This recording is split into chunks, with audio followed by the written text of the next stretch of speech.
Minha gente querida, muito boa noite.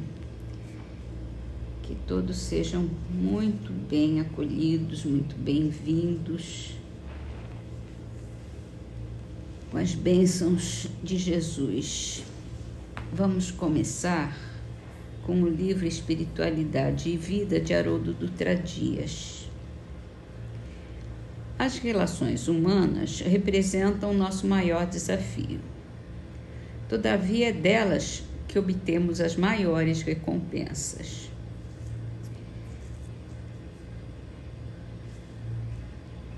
E todo mundo já passou, por grandes provas, grandes experiências complicadas ou excelentes, que as relações humanas são muito diversificadas e mexem muito com os nossos defeitos, com as nossas dificuldades, com os nossos sentimentos mais arraigados em nós, Aquilo que mais incomoda nos outros é aquilo que a gente tem que precisa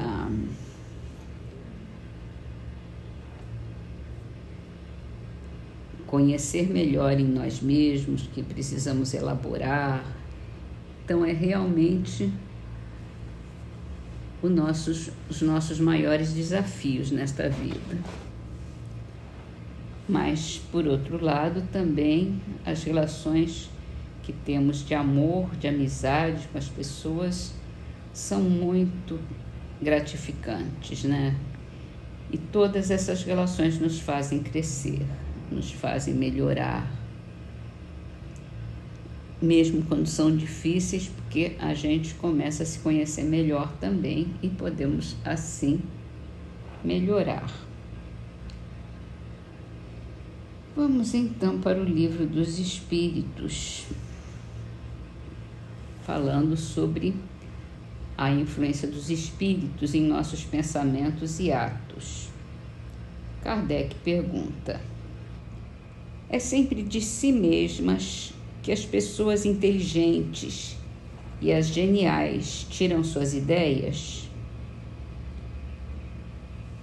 E o Espírito de Verdade responde: algumas vezes elas lhes vêm de seu próprio espírito, mas de outras, muitas vezes, são-lhes sugeridas por espíritos que julgam-nos capazes de compreendê-las e dignos de popularizá-las.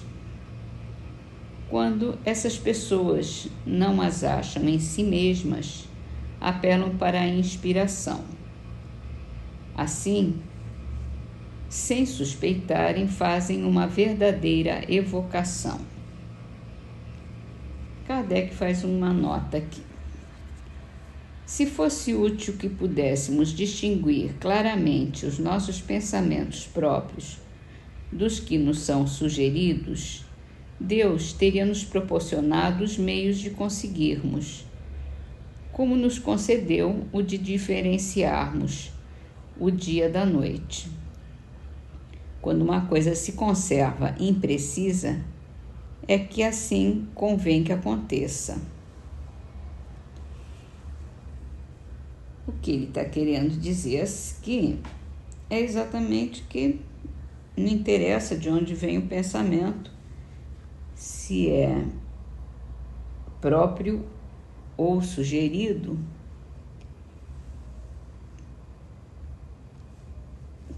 porque a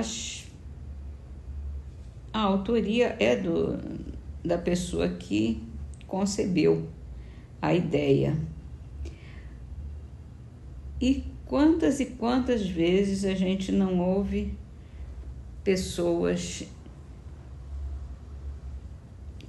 principalmente criativas, escritores, pintores, músicos, que acordam com aquela ideia na cabeça e escrevem e pintam e concretizam aquele pensamento. E tem mesmo muitas vezes a impressão de ter sido uma coisa sugerida por outro espírito, por algum espírito, né? E isso é a nossa vida mesmo. Nós estamos constantemente em contato com os espíritos do bem.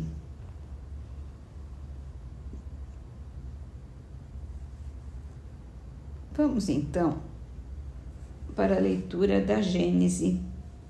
E a gente está falando aqui da relação entre a Gênese de Moisés e a ciência.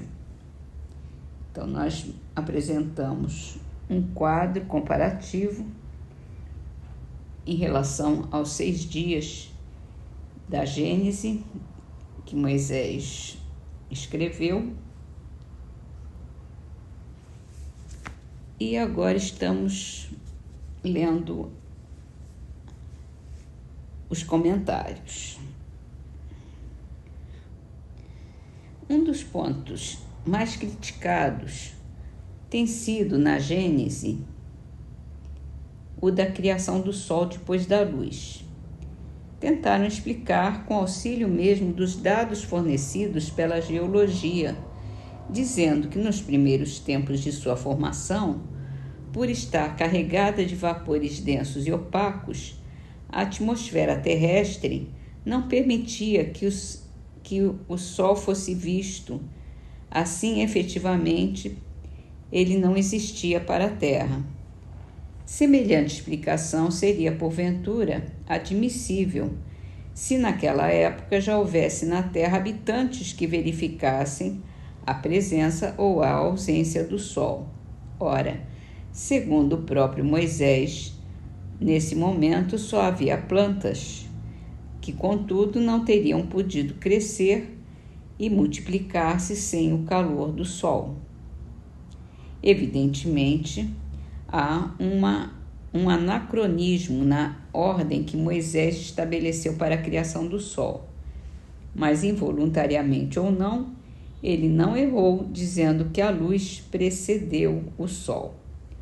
O Sol não é o princípio da luz universal, é uma concentração do elemento luminoso em um ponto ou, por outro lado, do fluido, que em dadas circunstâncias adquire as propriedades luminosas. Esse fluido, que é a causa, havia necessariamente de preceder ao Sol, que é apenas um efeito. O Sol é causa relativamente à luz que dele se irradia, é efeito com relação à que recebeu. Numa câmara escura, uma vela acesa é um pequeno sol. O que é que se fez para acender a vela? Desenvolveu-se a propriedade iluminante do fluido luminoso e concentrou-se num ponto esse fluido. A vela é a causa da luz que se difunde pela câmara, mas se não existisse o princípio luminoso antes da vela, ela não poderia ter sido acesa. O mesmo se dá com o Sol. O erro provém da ideia falsa, alimentada por longo tempo, de que o universo inteiro começou com a Terra. Daí não compreenderem que o Sol pudesse ser criado depois da luz. Em princípio, pois, a asserção de Moisés é perfeitamente exata. Falsa é crer que a Terra tenha sido criada antes do Sol, estando pelo seu movimento de translação sujeita a esse último, a Terra teve de ser formada depois dele. É o que Moisés não podia saber, pois que ignorava a lei da gravitação. Tem uma notinha aqui sobre isso. A lei da gravitação universal, formulada por Isaac Newton, concluiu que duas partículas se atraem com força cuja intensidade é diretamente proporcional ao produto de suas massas e inversamente proporcional ao quadrado da distância que a separa. Só para explicar a lei de gravitação. E para terminar, ele diz aqui: com a mesma ideia, se depara na Gênese dos antigos persas. No primeiro capítulo do Vendida, um dos livros do Avesta, que são os textos sagrados do zoroastrismos, Código de Leis Civis e Religiosas. Ali narra a origem do mundo, que diz: eu criei a luz que foi iluminar o sol, a lua e as estrelas. Está no Dicionário de Mitologia Universal. A forma aqui é sem dúvida mais clara e mais científica do que em Moisés e não reclama comentários. Então, a gente continua na próxima e, para terminar, vamos para o livro Orvalho de Luz, um lindo livro de poesias, de trovas, e a de hoje chama-se Temas da Morte, autoria de Chiquito de Moraes, com a psicografia de Chico Xavier. Lei que vemos face a face e ninguém pode esconder. Toda pessoa que nasce começa logo a morrer.